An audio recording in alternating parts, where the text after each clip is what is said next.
ನಿಮ್ಗೇನಾದ್ರೂ ಹುಳಿಯಾಗಿ ಖಾರವಾಗಿ ಏನಾದ್ರೂ ತಿನ್ಬೇಕು ಅಂತ ಅನ್ಸಿದ್ರೆ ಈ ಹೋಳಿ ಹಬ್ಬಕ್ಕೆ ಈ ಪಾನಿ ಪುಲ್ಕೆ ಖಂಡಿತ ಟ್ರೈ ಮಾಡಿ. ಯಾಕಂದ್ರೆ ಈ ಪಾನಿ ಪುಲ್ಕೆ ತುಂಬಾ ರಿಫ್ರೆಶಿಂಗ್. ನೀವೇನಾದ್ರೂ ಇದನ್ನ ಒಮ್ಮೆ ಟ್ರೈ ಮಾಡಿದ್ರೆ ಮತ್ತೆ ಮತ್ತೆ ತಿನ್ಬೇಕು ಅನ್ಸುತ್ತೆ. ಇದನ್ನ ಮಾಡೋದು ಕೂಡ ತುಂಬಾ ಸುಲಭ.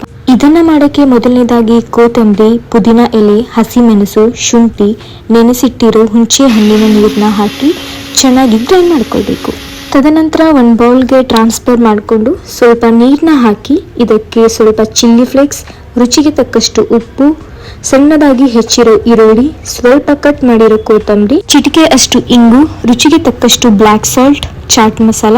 ಜಾಸ್ತಿ ಮಸಾಲಾನ ಇಷ್ಟಪಡದೆ ಇರೋರು ಚಾಟ್ ಮಸಾಲಾನ ನೀವು ಸ್ಕಿಪ್ ಕೂಡ ಮಾಡಬಹುದು. ನಂತರ ಅರ್ಧ ಕಟ್ ಮಾಡಿರೋ ನಿಂಬೆ ಹಣ್ಣಿನ ರಸ ಎಲ್ಲವನ್ನೂ ಹಾಕಿ ಚೆನ್ನಾಗಿ ಮಿಕ್ಸ್ ಮಾಡ್ಕೊಳ್ಬೇಕು. 2 ಅವರ್ಸ್ ನೆನೆಸಿಟ್ಟಿರೋ ಹೆಸರು ಬೇಳೆಗೆ ಸ್ವಲ್ಪ ನೀರು ಹಾಕ್ತಾ ಗ್ರೈಂಡರ್ ಮಾಡ್ಕೊಳ್ಬೇಕಾಗುತ್ತೆ. ನೆನಪಿರ್ಲಿ, ಜಾಸ್ತಿ ನೀರು ಹಾಕೋಕೆ ಹೋಗ್ಬಿಡಿ, ಯಾಕಂದ್ರೆ ಹೆಸರು ಬೇಳೆ ಪೇಸ್ಟ್ ಸ್ವಲ್ಪ ಗಟ್ಟಿಯಾಗಿ ಇರಬೇಕು.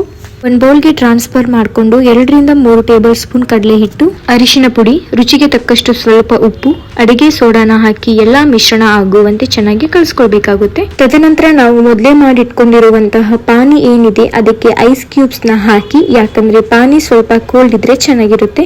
ಈ ಹೆಸರು ಬೇಳೆ ಮಿಶ್ರಣ ಏನಿದೆ ಸ್ಪೂನ್ ಸಹಾಯದಿಂದ ಚಿಕ್ಕ ಚಿಕ್ಕ ಗುಂಡೆಗಳಾಗಿ ಎಣ್ಣೆಗೆ ಬಿಡಬೇಕು.